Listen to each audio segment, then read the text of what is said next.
अस्सलामुअलैकुम। Hope so all of you will be doing great. आज की इस वीडियो में मैं आपको सिलेबस बताऊंगा। टॉपिक्स बताना मेरा काम है, बकाया उसको समझना, उस पर एमसीक्यूज़ बनाना ये आप लोगों का खुद का काम होगा। और अगर आप ये काम खुद नहीं कर सकते तो हमने आपके लिए एक बहुत ज़्यादा स्पेशल कोर्स बनाया है, जिसको अगर आप पढ़ती हैं तो इंशाल्लाह आपके इनिशियल में ये मैं लिख के देता हूँ 75% प्लस परसेंटेज होगा। और सिलेक्शन के लिए इतना ही परसेंटेज रिक्वायर्ड होता है, यानी जनरल हेडक्वार्टर्स में जब आपका डेटा जाता है तो उन बच्चों को प्रेफर किया जाता है जिनका परसेंटेज 70% प्लस हो। और अगर आप थोड़े से इंटेलिजेंट हैं तो इंशाल्लाह 80% से अबाव स्कोर आप कर ही लेंगे। इस वीडियो में कहीं ना कहीं पर मैंने नोट्स की वीडियो अटैच की होंगी, सो आप वो वॉच कर ले। उसके बाद नोट्स का अंदाज़ा लगाए कि मैंने नोट्स किस टाइप के बनाए।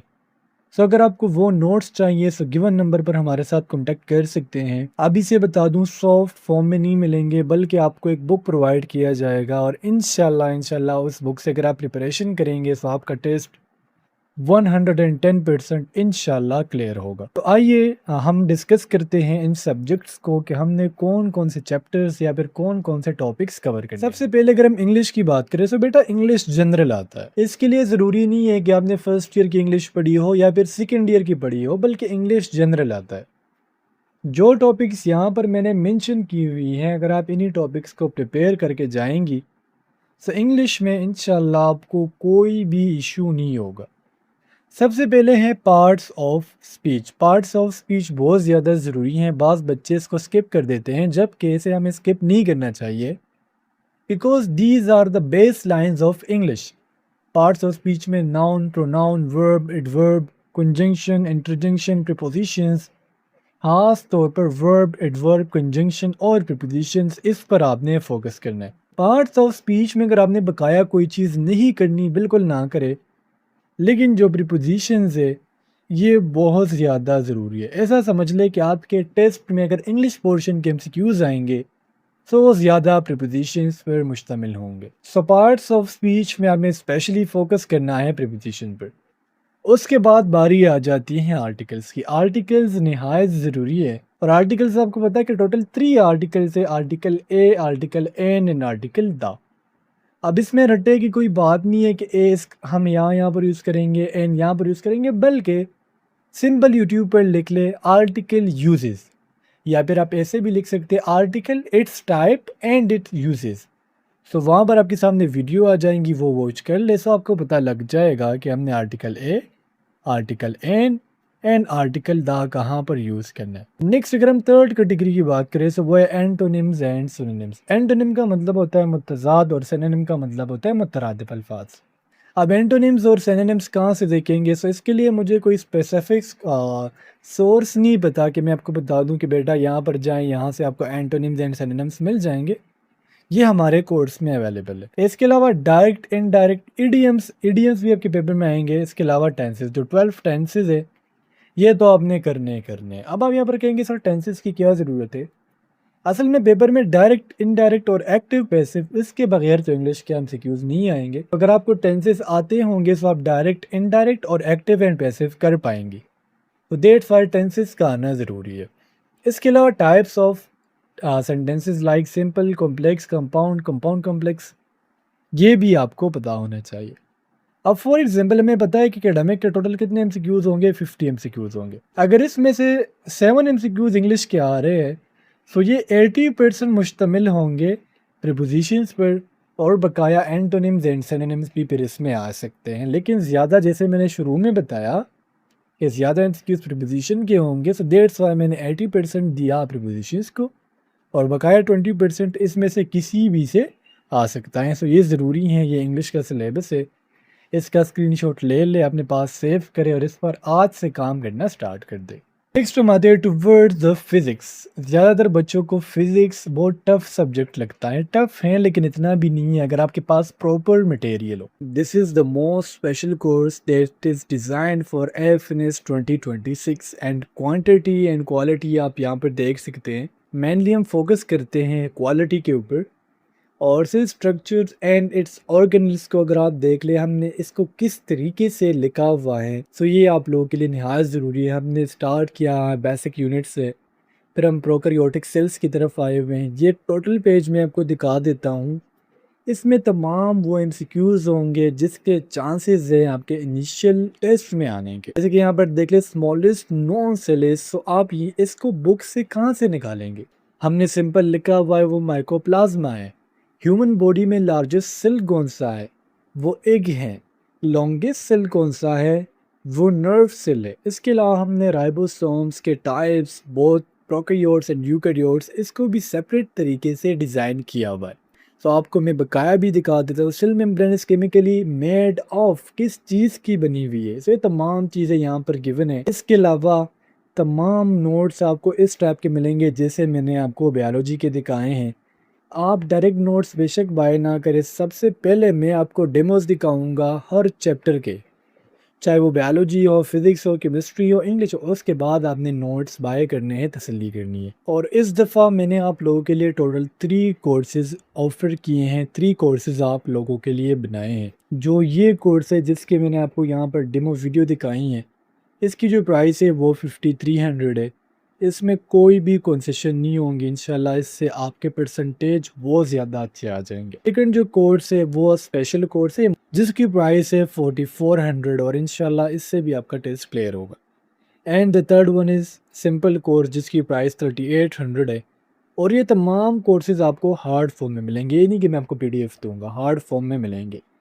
तो अगर इसमें से आपको कोई भी कोर्स समझ आ रहा है तो आप हमारे व्हाट्सएप नंबर 0325564149 पर हमसे कॉन्टेक्ट कर सकते हैं। फिजिक्स में मैंने असल में चैप्टर्स यहाँ पर लिखी हुई है। टोटल कितने चैप्टर है? 4 एंड 4 8, ये टोटल 8 चैप्टर्स है।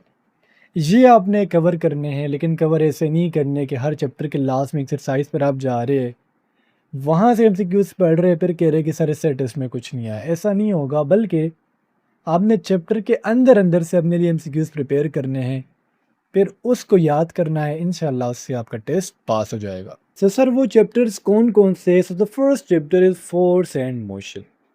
अच्छा, चैप्टर्स को समझाने से पहले बेटा कुछ चीज़ें बहुत ज़्यादा कॉमन हैं वो आपको आनी चाहिए, जैसे कि SI यूनिट्स, जैसे कि डायमेंशंस, इसके अलावा basics definitions and physics.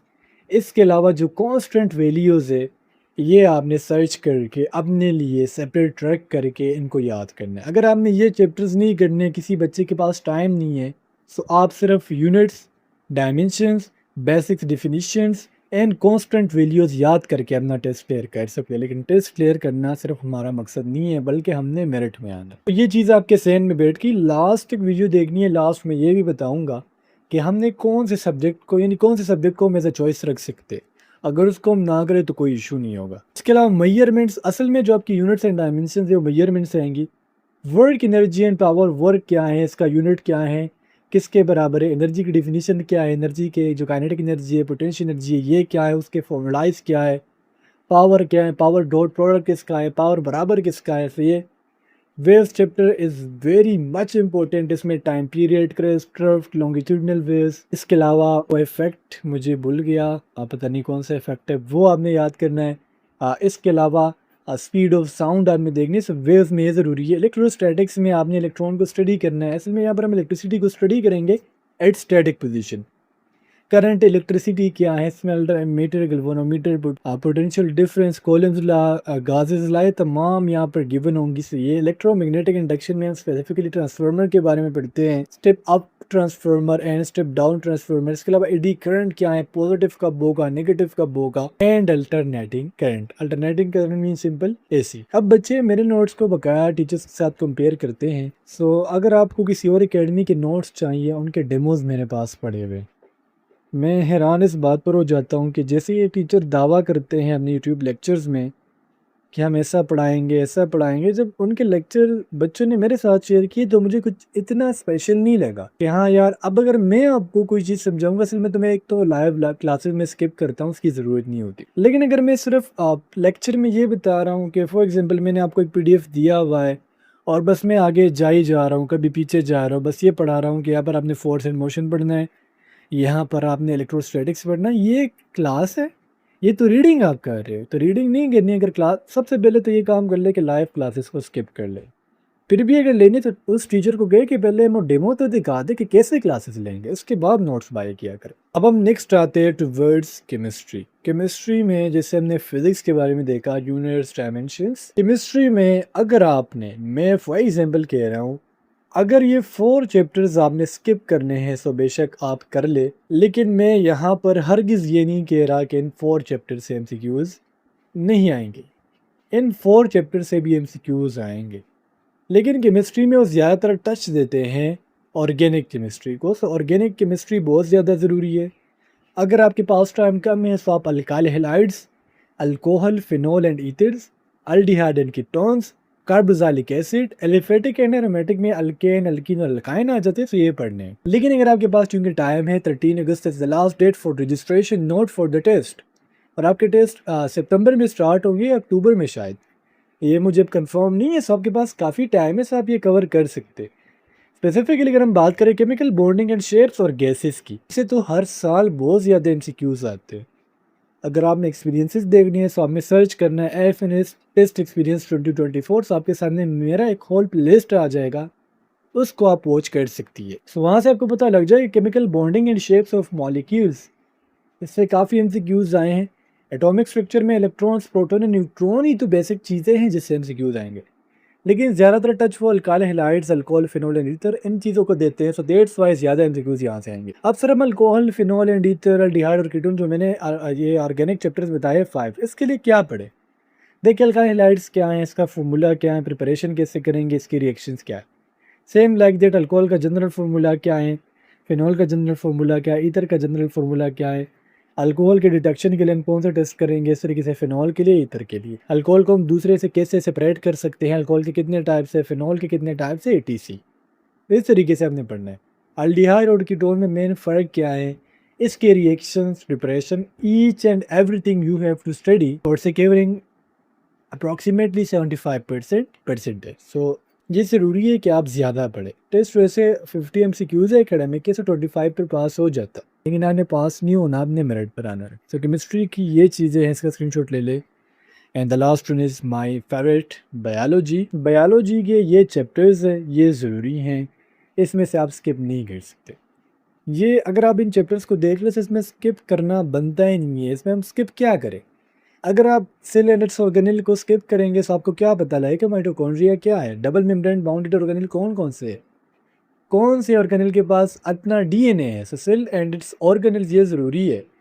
Prokaryotic cell क्या है, यूकैरियोटिक सेल क्या है, तमाम चीज़ें हमने पढ़नी होंगी। Biological molecules, carbohydrates, protein and lipids, ये स्किप कर सकते हैं, नहीं कर सकते। एंजाइम्स कर सकते हैं, नहीं कर सकते, बिकॉज ज़्यादातर एमसीक्यूज एंजाइम्स पर आ रहे हैं। कैसे एंजाइम्स की पीएच कितनी है, इसकी कितनी है, ये एंजाइम कहाँ पर है, इस एंजाइम का काम क्या है। Bioenergetics mean specifically photosynthesis.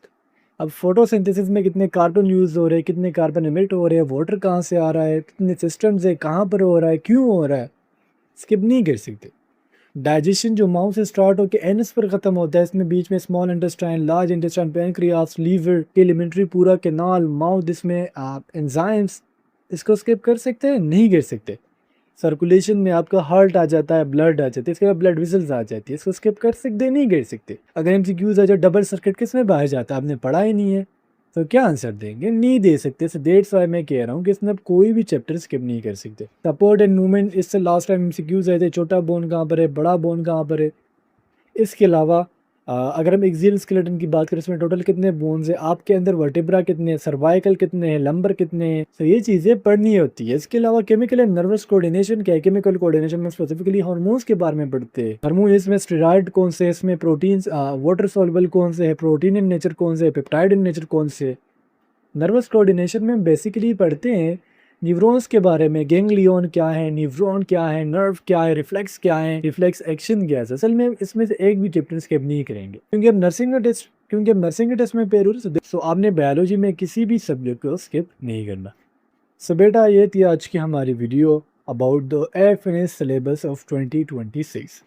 इस सिलेबस में कहीं पर भी कंफ्यूजन है, कोई डाउट है, सो कमेंट सेक्शन में पूछ सकते हैं।